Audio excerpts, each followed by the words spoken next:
Babait nga talaga itong si Luka Doncic at talagang hahangaan mo itong ginawa niya para sa kanyang mga fans.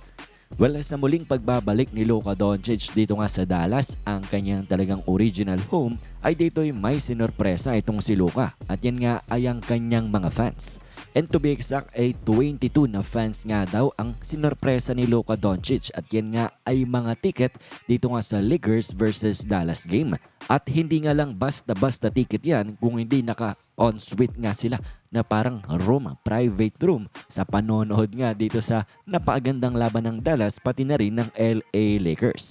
At ang rason ni Luka Doncic kung bakit niya nga daw ginawa yan ay dahil nakita niya nga daw itong mga fans na ito at ang kanilang suporta sa kanya during his Dallas days at lalo na nga daw nung siya'y na-trade papunta dito sa Lakers. Nothing but support nga daw ang kanyang nakita mula sa mga selected fans na ito nung siya'y nalipat nga dito sa team ng LA Lakers. So basically, during the Dallas days, pati na rin sa ngayong Lakers days ni Luka Doncic, ay itong mga fans na ito ay nothing but support sa kanya.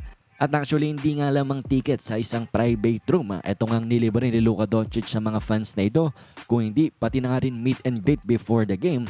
Binigyan niya pa nga ng mga libreng Lakers jersey niya, pati na rin ng kanyang latest signature shoe. So basically, itong 22 Luka fans na ito ay had the best day possible bilang mga Luka Doncic fans. At actually, meron ngang isang video clip itong isang fan na ito na nalibre ni Luka Doncic nang ma-meet niya nga siya before the game. Silipin natin ang video clip.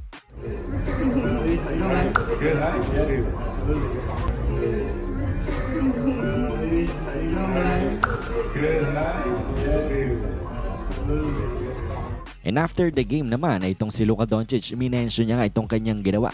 At ito, panoorin din natin. Yeah, that was, something that was special for me to do.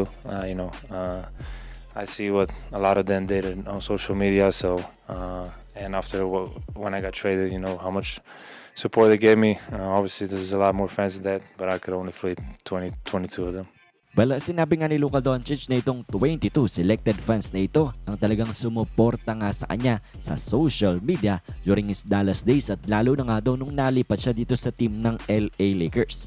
At mukha nga itong si Luka ay nagbabasa ng mga tweet, nagbabasa ng mga sinasabi sa kanya sa social media at ito, 22 na kanyang fans nga ang kanyang napili para nga makaranas ng ganitong once-in-a-lifetime experience.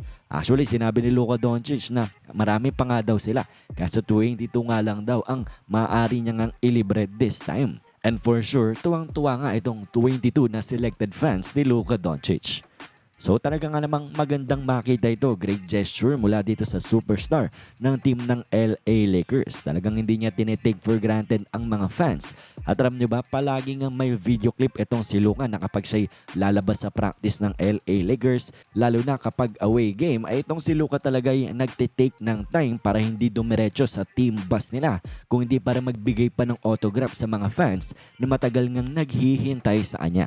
So pagpapakita lang yan na talagang mabait itong si Luka and he appreciates itong ang kanyang mga fans na todo nga suporta sa kanya. So definitely napakaganda nga makita ito mula sa isang superstar na naglalaro sa isa sa mga malalaking market in the NBA. Anyways, ano bang masasabi niyo dito? Anong inyong opinion? Komento niyo lamang yan sa ating comment section.